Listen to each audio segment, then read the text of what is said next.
Right,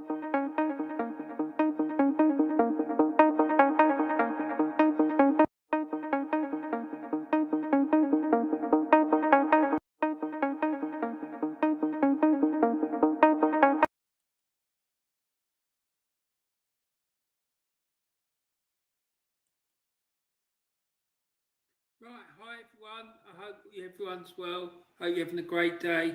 And I've come on because I'm going to do the preview for the second test of the Lions tour in Australia, which is happening this Saturday at 11 o'clock at the MCG in Melbourne. So I'm sure it's going to be absolutely fantastic event, full of drama and excitement and I'm, especially if the first test was anything to go by. And I'm pretty sure that the Aussies are going to be like really, really fired up. But let's see what happens. I mean, one of the major reasons I believe they're going to be fired up is through nothing that any of their coaching staff is going to have done, but ex-England coach Sir Clive Woodward. I mean, those comments he made about the Aussies having losing mentality. I'm sorry, they were the most stupidest, one of the most stupidest things I've ever seen. Why the hell would you do that? I can guarantee you now, the Aussies will have that news story pinned up in their dressing room, and their coach will be saying to them, "You show them, you show that fucking Woodward and ram it down his throat," because that's what I would be doing. I'm telling you now, because it was absolute stupidity of the highest order. How a man, I mean, the guy's obviously an intelligent man, but how the hell he went and said something like that, I just find it baffling. Anyway, so on Saturday, the Lions could go into a 2-0 lead in this test series. And I can't remember ever seeing the Lions have a 2-0 lead in the test series. I just can't remember it. And they may have done, but I don't ever remember seeing it. So, you know, it could be they're on the verge of winning. If they win this test of the weekend on Saturday, they will win the series. But that's not enough for me. I want to see a 3-0 thumping, and I want the Aussies to have their noses rubbed in it, to be quite honest with you. Now, one bit of news is quite sad, really. I feel absolutely gutty for the lad, is about the young lad Ringrose, and he's had to withdraw from their second test team. He had been selected apparently to play in the test, but he's had to withdraw after suffering the effects of concussion. And fair play to him for doing that, because he could have easily just like said, "No, I'm going to continue," and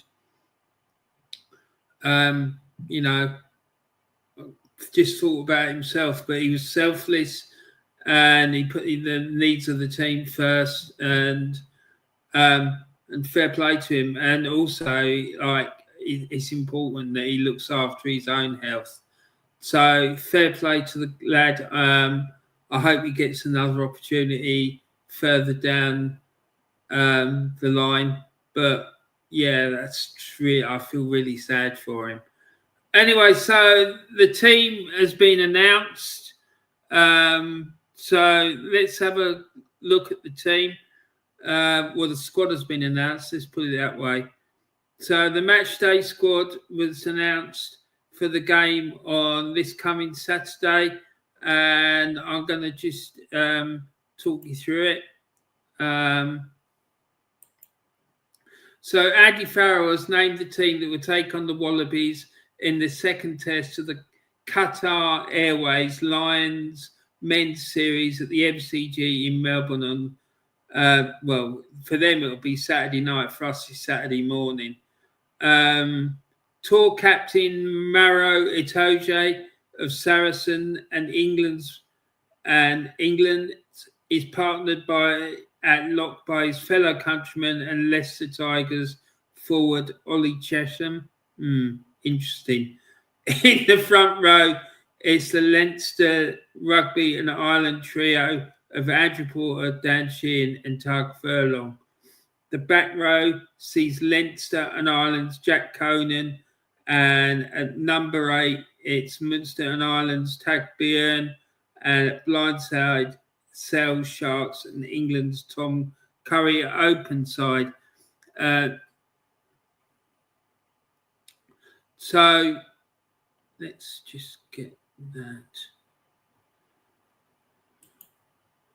Yeah, so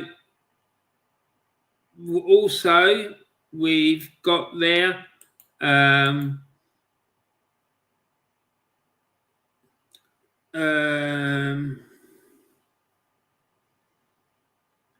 Sale Sharks and England's Tom Curry at open side, like I said.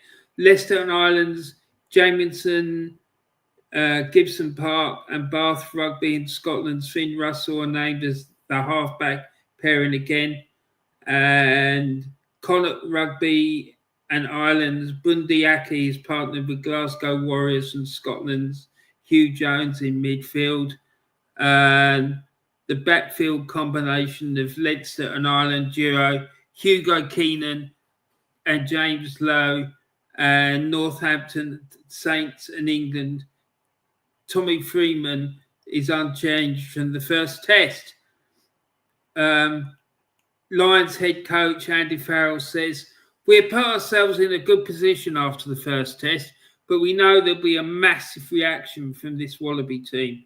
Everyone saw the quality they have in Brisbane, and we know we'll have to be a lot better than we were last week.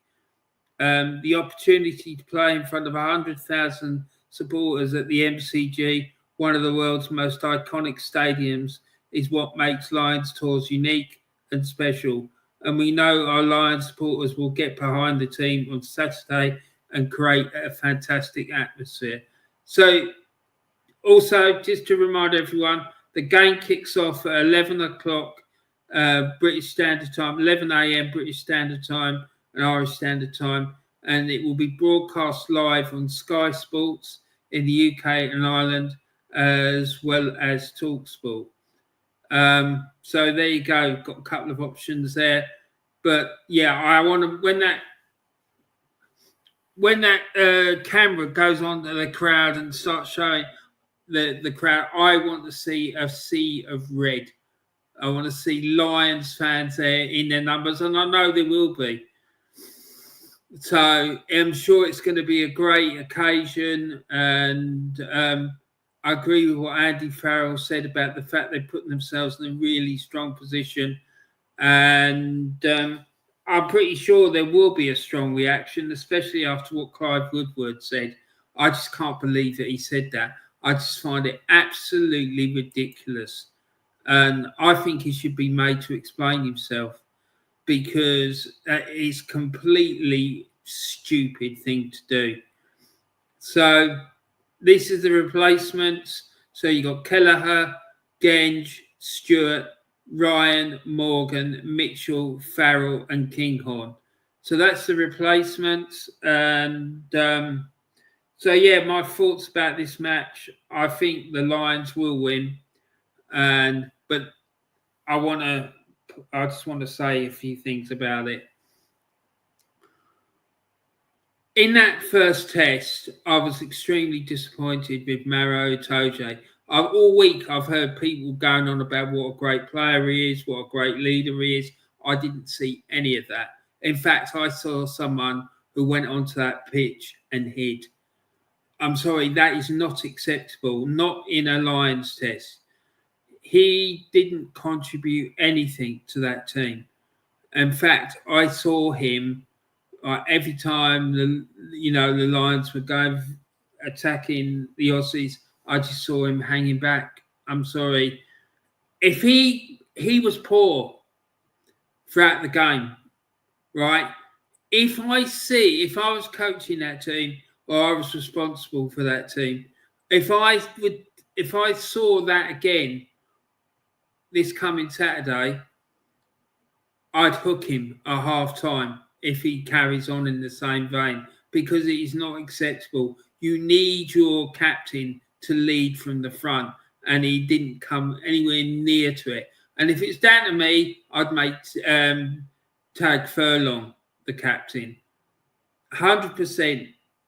The guy is a proper leader, and that's what you want. You want someone who's going to go into battle, lead from the front, because this is going to be an almighty battle. As Ian McGeechan said, they're a wounded animal, and the wounded animal always fights for its survival. So, yeah, we need to go in there and we need to put our foot on that Wallaby's throat and do not let up. And I want to see a performance like we had in that first half for the whole 80 minutes. Like 80 minutes, not 40 minutes like it was the Saturday. Because if we're not on it, I can see us losing this second test. I really can, because they are going to be super motivated. And like I said before the first test, what worries me about this team is their coach, because he is elite. He is top draw. So, yeah, we need to be on our guard. So, you know, we have to win. We have to win. Go out, make it 2-0, and then really pile it on in the third test as well. You're representing the British and Irish Lions, and it is the greatest honour that can be bestowed on any rugby player from Britain and Ireland, is to put on that red jersey and just go out there and let them know what's what and who we are and what we're about. We want them to know who we are, what we are, and where we're from. So let's make it happen. And come on, you Lions. It's time to go. It's time to go. Let's do it. Let's do it. Let's do it. So anyway, everyone, I hope you enjoyed the show. And come on, you Lions. Let's get this done. It's time to go.